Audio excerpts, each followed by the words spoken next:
राधे राधे बच्चों। आज से हम शुरू कर रहे हैं महादेव की सबसे बड़ी कहानी। न सिर्फ कहानी बल्कि ब्रह्मांड का सच। ध्यान से सुनना और कल्पना करना।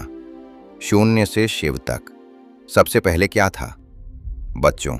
आज से करोड़ों साल पहले न धरती थी, न आसमान, न सूरज, न चांद, न दिन था, न रात। सिर्फ एक चीज थी, शून्य। एक ऐसा शून्य जहां न आवाज, न रोशनी, न समय। पर बच्चों, शून्य कभी सच में खाली नहीं होता। उस शून्य के अंदर सोई हुई थी एक अनंत शक्ति। न जन्मी थी, न मरेगी, न शुरुआत, न अंत। उस शक्ति का नाम है शिव।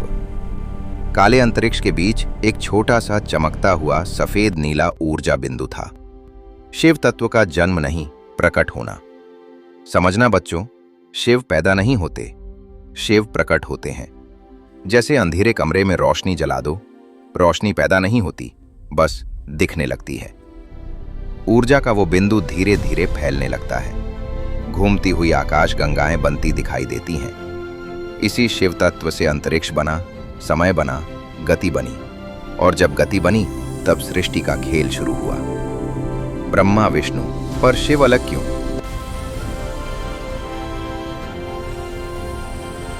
बच्चों, लोग पूछते हैं ब्रह्मा रचना करते हैं, विष्णु पालन करते हैं,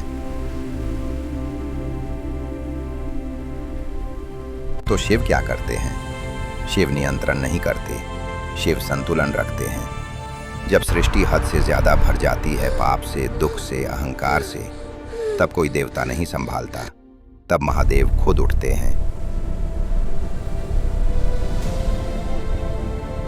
एक ब्रह्मांडीय संतुलन तराजू जैसा प्रतीक। एक तरफ प्रकाश, एक तरफ अंधकार।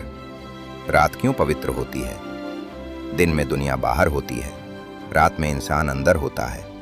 महाशिवरात्रि की रात सिर्फ कैलेंडर की तारीख नहीं, ये वो रात है जब पृथ्वी का ऊर्जा प्रवाह ऐसा होता है कि अगर तुम सीधे बैठो, रीढ़ सीधी रखो, तो ऊर्जा ऊपर की तरफ बढ़ती है। इसलिए बच्चों, रात भर जागरण सिर्फ धर्म नहीं, विज्ञान भी है। शिव का रूप कैसा है?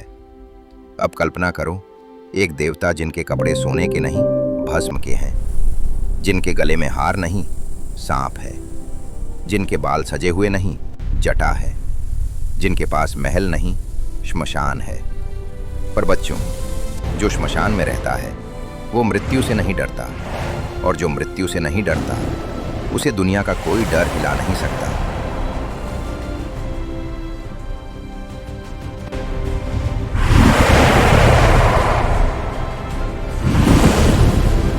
समय बीता, इंसान पाप करने लगे।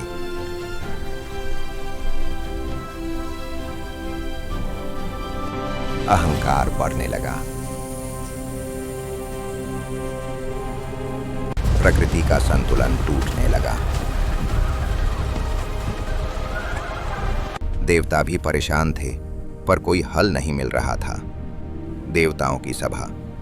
इंद्र बोले, अगर ये चलता रहा तो सृष्टि खत्म हो जाएगी। ब्रह्मा बोले, रचना की है, पर अब नियंत्रण करना मुश्किल है। विष्णु बोले, अब एक ही शक्ति है जो संभाल सकती है, और वो शक्ति है महादेव। जब दुनिया त्राहिमाम त्राहिमाम कर रही थी, तब महादेव शांत थे, क्योंकि जो सच को जानता है वो घबराता नहीं। तब सारे देवता आकर प्रार्थना करते हैं, हे प्रभु, सृष्टि संकट में है, इसकी रक्षा करें। शिव आंखें खोलते हैं, प्रकृति में हवा रुक जाती है। बच्चों, यही वो समय था जब महादेव ने तय किया, अब मुझे खुद हिस्सा लेना पड़ेगा। और जिस रात उन्होंने अपनी शक्ति जगाई, वो रात बनी महाशिवरात्रि। ये रात ऊर्जा की रात है, जब ब्रह्मांड का द्वार थोड़ा सा खुलता है और इंसान अगर चाहे तो अपने अंदर के शिव तक पहुंच सकता है। रात में मेलाटोनिन हार्मोन बढ़ता है, मन स्वाभाविक रूप से शांत हो जाता है।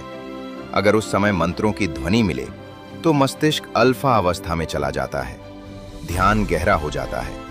ओम नमः शिवाय, ओम नमः शिवाय। इसलिए पुराने ऋषि रात को जागते थे। तो बच्चों, शिव को ढूंढने के लिए हिमालय जाने की जरूरत नहीं। अगर तुम अपने गुस्से को नियंत्रित कर लो, अगर तुम दूसरों के दुख में उनका साथ दे दो, तो समझ लो तुम शिव के रास्ते पर चल रहे हो। लेकिन बच्चों, सबसे बड़ा संकट अभी आना बाकी था। एक ऐसा जहर जो पूरी सृष्टि को मिटा सकता था, और उस जहर को रोकने के लिए महादेव को खुद मृत्यु का स्वाद चखना पड़ा। शिव जन्म नहीं लेते, प्रकट होते हैं। रात इक्वल्स अंदर की यात्रा, संतुलन टूटने पर महादेव आते हैं। शिव इक्वल्स निडरता प्लस संतुलन।